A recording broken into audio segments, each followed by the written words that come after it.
The Galactic Council banned alliances with humans because they were terrified. Part 1. The Great Hall of the Galactic Council shimmered under the soft blue light of Xylos Prime's twin suns. Tall spires of living crystal rose from the floor, pulsing gently with the thoughts of 200 species gathered for one of the most important votes in centuries. Delegates sat in curved rows that spiraled upward like the shell of an ancient sea creature.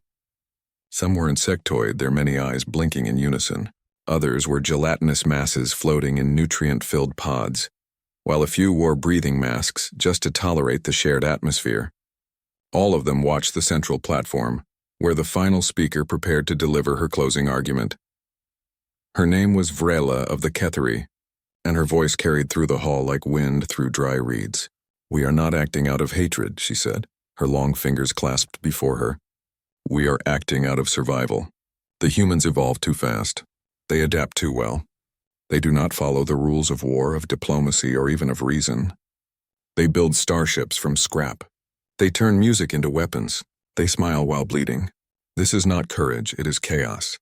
And chaos spreads." A murmur rippled through the chamber. Many nodded. Others shifted uncomfortably, but no one argued. The evidence had been mounting for years. Human colonies had expanded faster than any model predicted.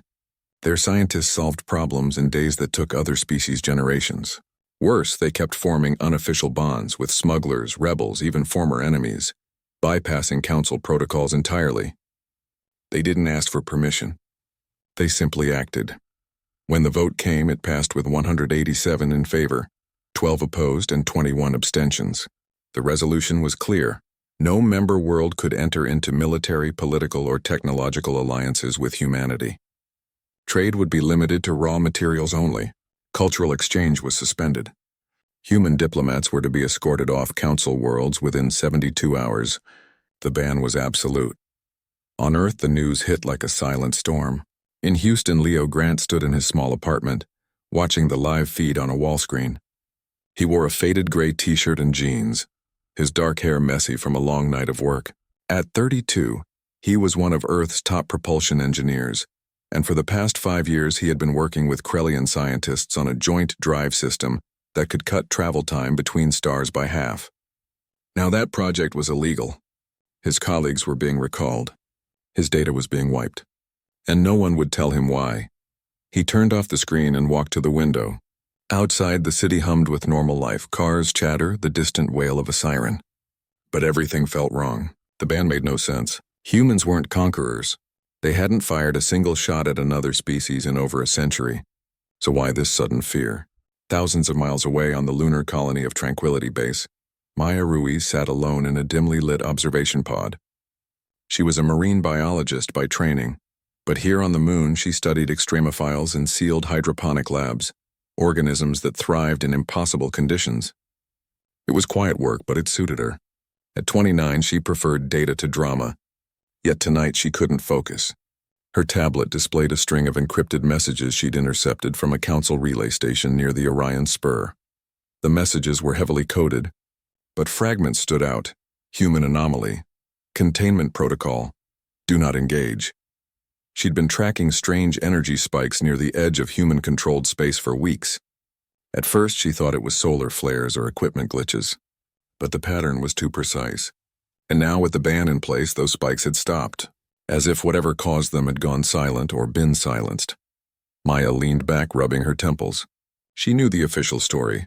The council claimed humans were unstable. But unstable how? Earth's government had released a calm statement urging patience. The United Earth Alliance promised to respect the decision while seeking clarification. But Maya had grown up reading old war histories. She knew that when powerful groups banned something without explanation, it usually meant they were scared of what they couldn't control. Back on Earth, Leo received a message. It wasn't on his official channel. It came through an old military frequency, one he hadn't used since his brief stint in the Orbital Defense Corps. The text was short. Meet at Dock 7 Luna Station. 400, come alone. Tell no one.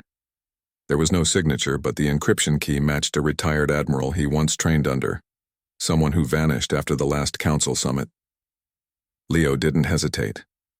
He packed a small bag, left a note for his roommate, and booked the next shuttle to the moon. He didn't know what he'd find, but he knew one thing. The ban wasn't about human aggression. It was about something deeper, something the Council didn't want anyone to see. As his shuttle lifted off through the clouds, Maya was already on her way to the same dock. She'd received a similar message, worded differently but carrying the same urgency. Neither knew the other existed, but both sensed they were standing at the edge of a truth far bigger than politics. The Galactic Council thought they could bury humanity in rules and silence. They thought fear would keep humans in line, but they had forgotten one simple fact. Humans had spent their entire history digging through fear to find answers. And now, with the galaxy turning its back, two ordinary people, one from Texas, one from California, were about to ask the question no one else dared to speak. What are they really afraid of? 6 months passed after the ban, and the galaxy grew quieter, but not safer. Along the outer rim, where starlight thinned and navigation buoys rarely blinked, strange things began to happen. A Krellian trading post near the Helix Nebula sent a final transmission. Static, then silence. 3 weeks later, a Velen scout ship vanished while mapping asteroid fields near the Cygnus Rift. No wreckage, no distress call. Just empty space where a vessel should have been. At first, the Council dismissed the losses as accidents or pirate raids. But when a second Krellian outpost went dark, whispers spread through the lower decks of capital ships and backroom bars on neutral worlds. Something was hunting out there, and it left no trace. On Earth, life tried to go on. Cities still buzzed. Children still went to school. But beneath the surface, tension coiled like a spring. The ban had cut off access to alien tech, medicine, and data streams. Earth scientists scrambled to rebuild what they'd lost, but progress slowed. Leo Grant, once a rising star in propulsion design, now spent his days troubleshooting old fusion reactors in a government hangar outside Denver. He hadn't heard anything from the mysterious contact on the moon since that night at Dock 7. The meeting had been brief, just a hooded figure handing him a data chip and saying, "Watch the edges. They're not gone. They're waiting." Then the figure disappeared into the lunar shadows. Leo had played the chip 100 times. It contained only star charts marked with red zones, places where human ships had last been seen before vanishing. He kept the chip hidden in his boot. He didn't trust official channels anymore. Meanwhile, Maya Ruiz had left Tranquility Base. Officially, she'd been reassigned to a deep space research vessel called the Aurora, stationed near Neptune's orbit. Unofficially, she'd been recruited by a small off-the-books unit within the United Earth Defense Initiative. They called themselves the Echo Group. Their job was simple: listen to the silence. Using modified neutrino arrays and stolen Council sensor logs, they tracked anomalies no one else would acknowledge.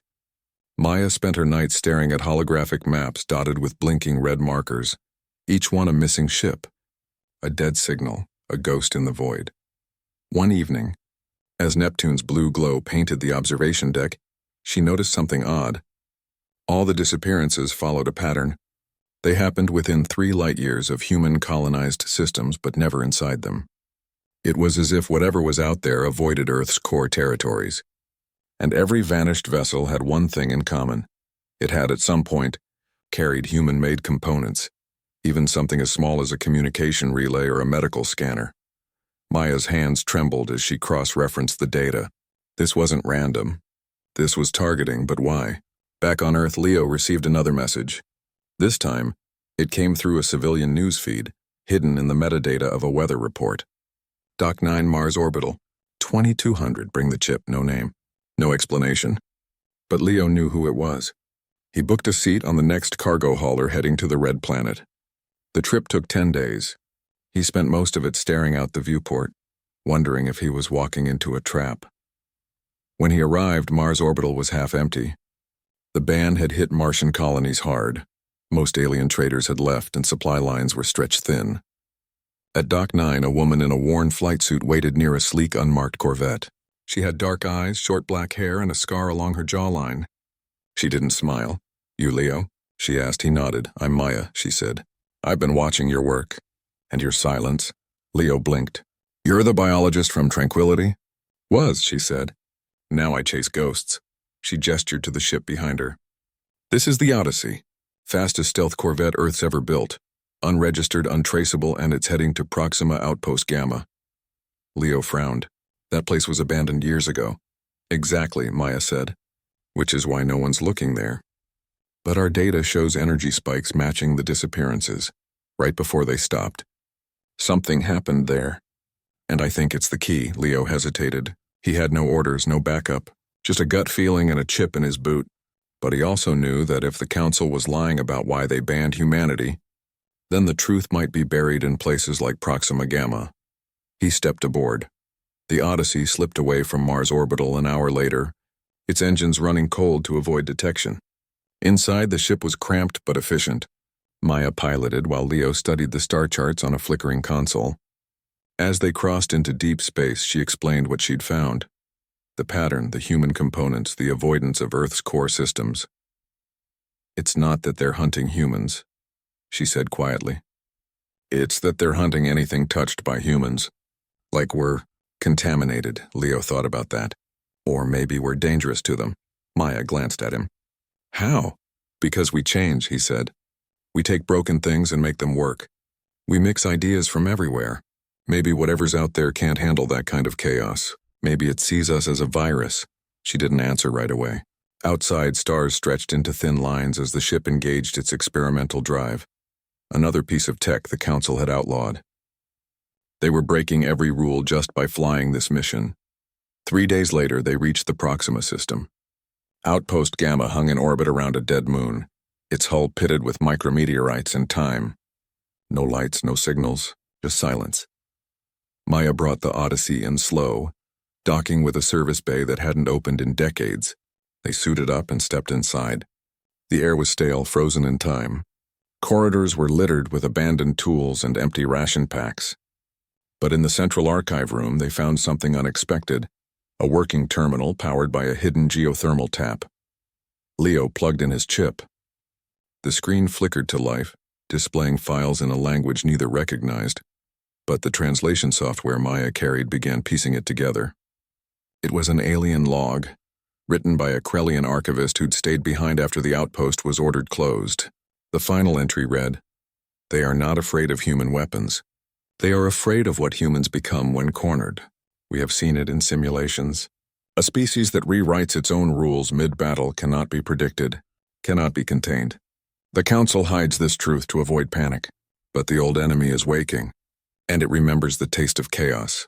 Leo and Maya stood in the dim light, the words sinking in. The ban wasn't punishment. It was protection. For the galaxy, not from humans, but from something far older, and that something was already moving. The air inside the archive room felt heavier after reading the log. Leo stood still, his gloved hand resting on the cold console. Maya paced slowly, her boots echoing in the empty corridor beyond. The words on the screen kept repeating in their minds. The old enemy is waking. Neither spoke for a long time. Outside, the dead moon hung in silence and the stars offered no answers. Finally, Maya broke the quiet. "We need to get this data back to Earth," she said. "Not to the official channels. Not to the Council. To someone who'll actually act." Leo nodded. "But we can't just run. If this old enemy is real and it's already hunting human-linked tech, then Earth's colonies are sitting targets. We need to know what we're dealing with." Maya pulled a small drive from her belt and copied the entire archive. As the files transferred, she noticed something else buried in the system. A hidden subfolder labeled in ancient Krellian script. The translation software struggled, but after a few tries it spat out 2 words. Vorthax Records. Neither had heard the name before. But when Maya ran a cross-reference through the Odyssey's limited database, fragments appeared. Scattered mentions in declassified Council histories. Redacted mission reports. A single line in a 1,000-year-old treaty. The Vorthax were erased from memory by mutual accord. "That's not normal," Leo said. "You don't just erase a species from records unless they scared everyone into silence." Maya's eyes narrowed. "Or unless remembering them invites them back." They left the outpost quickly, sealing the bay behind them. On the return trip to the ship, Leo kept glancing over his shoulder, half expecting shadows to move in the darkened halls. Nothing did, but the feeling of being watched never left. Back aboard the Odyssey, they studied the new files. The Vorthax weren't just another warlike race. They were something else entirely. According to the fragments, they didn't conquer worlds, they consumed them. Not physically, but cognitively. They fed on predictability. Civilizations that followed strict logic, rigid hierarchies, or fixed patterns of thought were easy prey. The Vorthax would infiltrate their networks, mimic their communication, and slowly replace reality with a perfect, silent copy until no one noticed the original was gone. But chaotic species, those that changed tactics mid-fight, mixed art with warfare, or built machines from dreams, confused the Vorthax. Their systems couldn't model such randomness. Humanity, with its messy history of rebellion, invention, and irrational hope, was the one thing the Vorthax couldn't digest. "That's why the Council banned us," Maya whispered. "Not because we're dangerous to them, but because we're dangerous to the Vorthax. And if the Vorthax know we exist, they'll come for us first." Leo rubbed his face. "So the Council tried to hide us, like tucking a child under the bed during a storm." "Except the storm already found the house," Maya said, as they plotted a course back toward the inner systems. A proximity alert flashed on the console. A ship, unidentified, no transponder, had entered the Proxima system. It wasn't Council. It wasn't human. Its shape was wrong, smooth, seamless, like liquid metal frozen in motion. It moved without engine flares, drifting like a thought. "Shut everything down," Maya hissed. "Life support to minimum. No emissions. Not even a whisper." Leo killed the lights. The Odyssey went dark and cold. They floated in silence as the strange vessel passed within 1,000 kilometers. It didn't scan. It didn't broadcast. It simply unobserved. Then, as quietly as it came, it turned and vanished into the void. Neither breathed until it was gone. Back in Earth's orbit, they transmitted the data through a chain of dead-drop relays, ending at a secure bunker beneath the Rocky Mountains. Within hours, a response came, not from the United Earth Alliance, but from a retired general named Cole, who ran a Black Ops division known only as Section 9. He summoned them to a hidden station above Mars. There, in a room lined with flickering monitors, Cole showed them more. The disappearances weren't random. The Vorthax scouts were testing, probing, seeing if humanity had changed since the last time they'd stirred, and now they knew. "They're coming," Cole said, his voice rough from years of command. "Not in fleets. Not with bombs. They'll slip in through our networks, our satellites, our minds. They'll make us believe everything is fine, until it isn't." Leo asked the question burning in his chest. "What do we do?" Cole looked at them both. "We fight dirty. We fight strange. We do everything the galaxy says is illogical, because that's the only thing they can't copy." Over the next week, Leo and Maya helped design a new kind of defense. Not shields or lasers, but chaos engines. Human pilots would fly ships with randomized control layouts. Music would be piped into combat comms to disrupt pattern recognition. AI would be trained on poetry, not tactics. It sounded insane. But that was the point. Then came the first real attack. A mining colony near Titan went silent. When a rescue team arrived, everyone was alive, but wrong. They smiled too wide. They spoke in perfect unison. They claimed nothing was wrong. But their eyes didn't blink and sync. The Vorthax weren't just watching anymore. They were inside. Leo and Maya watched the feed from the safety of the station. Maya's hands clenched into fists. "They're turning us into mirrors," she said. Leo stared at the screen, remembering the Krellian log. A species that rewrites its own rules mid-battle cannot be predicted. He turned to Cole. "We need to send a message. Not with weapons. With noise, with mess, with everything we are." Cole nodded. "Then let's show them what chaos looks like." And so, the first true human resistance began, not with a declaration of war, but with a song broadcast on every open frequency. A ship painted like a child's drawing, and a pilot who laughed while flying straight into the dark. Because the Vorthax had made one terrible mistake. They thought humanity was just another species to consume. They didn't understand that humans had spent their whole history learning how to burn down the cage. The Vorthax dreadnought hung in the void beyond Saturn like a black thought given shape. It had no visible weapons, no ports, no seams, just a smooth obsidian surface that drank the sunlight. Around it, 3 Council defense cruisers burned, their hulls twisted into perfect spirals, their crews silent and smiling in their final moments. The Vorthax didn't destroy. They perfected, and perfection was far more terrifying. On the hidden orbital station above Mars, alarms blared. General Cole's face was grim as he watched the feed. "They're testing us," he said, "seeing if we'll respond like the others. Predictable, orderly, doomed." Leo stood beside Maya near the command console, both dressed in flight suits. They had spent weeks preparing for this moment, not with bigger guns but with stranger minds. The plan was simple. Send a single human ship into the Vorthax zone, not to fight but to confuse. To break the pattern, the pilot would be Derek Lang. Derek was 23, born in a coastal town in Oregon, and had never fired a weapon in anger. He'd joined the Orbital Corps because he loved flying, not fighting, but he had something the Vorthax couldn't compute. He made decisions based on feeling, not logic. He once rerouted an entire training exercise because a song on the radio reminded him of his grandmother's garden. That kind of thinking was useless in a normal war. But against the Vorthax, it was a weapon. His ship, the Wren, was small, barely larger than a shuttle, but packed with human noise. Its hull was painted in bright clashing colors, red, yellow, blue.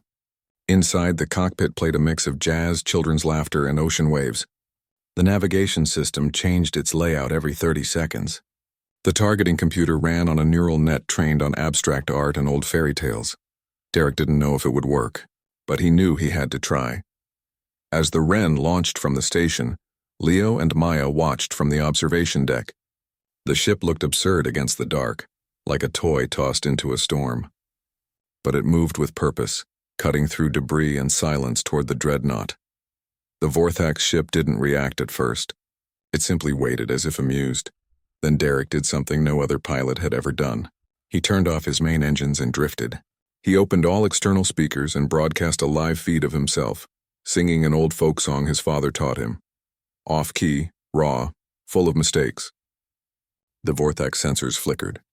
For the first time, their smooth surface rippled like water disturbed by a stone. Derek smiled. He knew he'd gotten their attention. He fired no weapons. Instead, he released a cloud of reflective chaff shaped like paper cranes, each one carrying a tiny pulse of chaotic data. Nursery rhymes, grocery lists, love letters from Earth. The Vorthax tried to analyze the patterns, but there were none. The dreadnought shuddered. Its surface cracked in places, not from damage but from overload. Too much randomness, too much life. Then Derek did the unthinkable. He flew straight at it, not to ram, not to attack, but to dance. He wove through the debris field in loops and spirals, tracing shapes that meant nothing, except to a human heart. The Vorthax tried to predict his path, but his movements followed no algorithm. One moment he was banking left, the next he was flipping upside down because a memory flashed in his mind. His sister's birthday, the smell of rain, the color of hope. The dreadnought faltered. Its system stuttered. For a fraction of a second, it became vulnerable. That was all Earth needed. From hidden positions near Jupiter's moons, 3 human corvettes emerged, not firing lasers, but launching sonic pulses tuned to human brainwave frequencies. The pulses didn't harm metal. They disrupted the Vorthax's mimicry field, the invisible web they used to rewrite reality. The dreadnought screamed, not with sound but with a wave of distorted thought that shattered nearby asteroids. Then it exploded, not in fire, but in silence. Its pieces drifted apart like broken glass, each shard reflecting a different memory, some human, some alien, all lost. Back on the station, no one cheered. They just stood in stunned quiet. Derek's voice crackled over the comm, shaky but alive. I think it worked." Maya let out a breath she didn't know she was holding. Leo put a hand on her shoulder. They had done it. Not with force, but with humanity itself. Word spread fast. Across the solar system, human outposts began broadcasting music, poetry, and stories into the void. Ships flew with mismatched paint jobs. Pilots told jokes during drills. The chaos grew louder, wilder, more beautiful, and the Vorthax, wherever they lurked, began to retreat. But the victory was fragile. The Council, watching from afar, finally understood. They had spent centuries building order, and order was what the Vorthax fed on. Humanity, with all its mess and noise, was the antidote. A message arrived at the station a week later. It came from the highest chamber of the Galactic Council. Unsigned but clear in intent. We were wrong. Teach us how to be unpredictable. General Cole showed it to Leo and Maya. They're scared, he said. But this time they're scared in the right direction. Derek returned to Earth a quiet hero. He didn't want medals or speeches. He just wanted to fly, and now he wasn't alone. Dozens of young pilots lined up to join the new Human Defense Wing, a force that didn't follow tactics but intuition. That didn't seek victory through strength but through surprise. Leo and Maya began working with alien engineers, showing them how to build ships that changed their own rules mid-flight. Maya taught Krellian scientists to code using dreams. Leo helped Veln designers add mistakes on purpose, because perfection was the enemy. The galaxy had spent eons trying to eliminate chaos. Now it was learning to embrace it. And somewhere in the dark, the Vorthax waited, but they no longer saw humanity as prey. They saw them as a storm they could not control. And for the first time in their long, silent history, they felt something close to fear. Because chaos, once awakened, does not go back to sleep. The great hall of the Galactic Council was quiet again, but this time the silence felt different. It wasn't the silence of fear or judgment. It was the quiet before something new begins. The same crystalline spires that once pulsed with suspicion now glowed with a soft, steady light. Delegates from 200 species sat in their curved rows, but their postures had changed. No one leaned away. No one hid behind masks of protocol. They waited. At the center of the chamber stood two humans. Leo Grant in a simple dark jacket, his hands clasped loosely in front of him. Maya Ruiz beside him, her eyes calm but alert. They wore no uniforms, carried no weapons, and spoke for no government. They were there simply as humans, flawed, unpredictable, and alive. The council speaker, an elder Krellian named Orlan, rose slowly. His voice, once sharp with warning, now carried something softer. "We called you here not to question you," he said, "but to listen." Leo stepped forward. He didn't read from notes. He spoke plainly, as if talking to neighbors over a fence. "You banned us because you thought we were dangerous," he said. "But you were wrong. We're not dangerous because we destroy. We're dangerous because we create, even when it makes no sense. We build radios from scrap. We turn pain into songs. We forgive enemies and trust strangers. That's not chaos. That's hope." A ripple moved through the chamber. Some species exchanged glances. Others bowed their heads. They had spent centuries believing order was safety. Now they saw that too much order was a cage, and the Vorthax had been the lock. Maya spoke next. "The Vorthax aren't gone," she said. "They're hiding, waiting for the noise to fade. But if we all start thinking the same way again, if we build perfect systems, perfect laws, perfect wars, they'll come back. Stronger, smarter, and they'll win." She paused, letting the truth settle. "So don't just let us join you. Learn from us. Let your children paint their ships. Let your soldiers tell jokes before battle. Let your scientists follow hunches instead of equations. Be messy, be human." No one clapped, but something deeper happened. A Veln delegate removed her breathing mask, not because the air had changed, but because she wanted to feel it. A Cathari elder hummed a tune he'd heard on a human broadcast. Small acts, but they meant everything. After the meeting, the council voted again. This time the motion passed unanimously. Humanity was granted full membership, not as a junior partner, but as a guide in the art of survival through uncertainty. Joint academies would open on Earth, Mars, and Xylos Prime, places where alien cadets would learn to improvise, to fail, to try again. Human pilots would fly alongside council fleets not to lead, but to remind them that sometimes the best move is the one no one sees coming. Back on Earth, life didn't return to normal, because normal had changed. Cities played music in public squares at random hours. Schools taught both math and myth. Engineers built machines with useless features just to keep them interesting. The ban had tried to erase humanity from the galaxy. Instead, it had forced humanity to remember who they really were. Derek Lang, now a flight instructor, took new recruits out beyond the moon. He didn't teach them how to aim or dodge. He taught them how to feel the ship like an extension of their own heartbeat. "If you're thinking too hard," he'd say, "you're already losing." Leo and Maya didn't become leaders in the traditional sense. They became teachers. They traveled from world to world, showing alien scientists how to code with emotion, how to design with joy, how to fight with laughter. They never claimed to have all the answers. They just reminded others that questions were more important. The Vorthax remained silent. No ships vanished. No outpost fell. But everyone knew they were still out there, watching from the edges of known space. And that was okay, because now the galaxy was ready. One evening, months after the new accord, Leo stood on a balcony overlooking the Pacific Ocean. The sun was setting, painting the sky in colors no algorithm could name. Maya joined him, holding 2 cups of coffee. "Do you think they'll ever understand us?" she asked. Leo smiled. "They don't need to understand. They just need to trust the noise." Below them, children played on the beach, building sandcastles that made no sense, towers shaped like fish, walls that curved into spirals, moats filled with seashells and old bottle caps. It was messy. It was beautiful. It was human. And somewhere far away in the deep dark between stars, the Vorthax felt that noise like a thorn in their perfect silence. They had come to consume a species. Instead, they had awakened a song. And songs once sung cannot be unheard. The galaxy would never be the same. And for the first time in a long time, that was a good thing.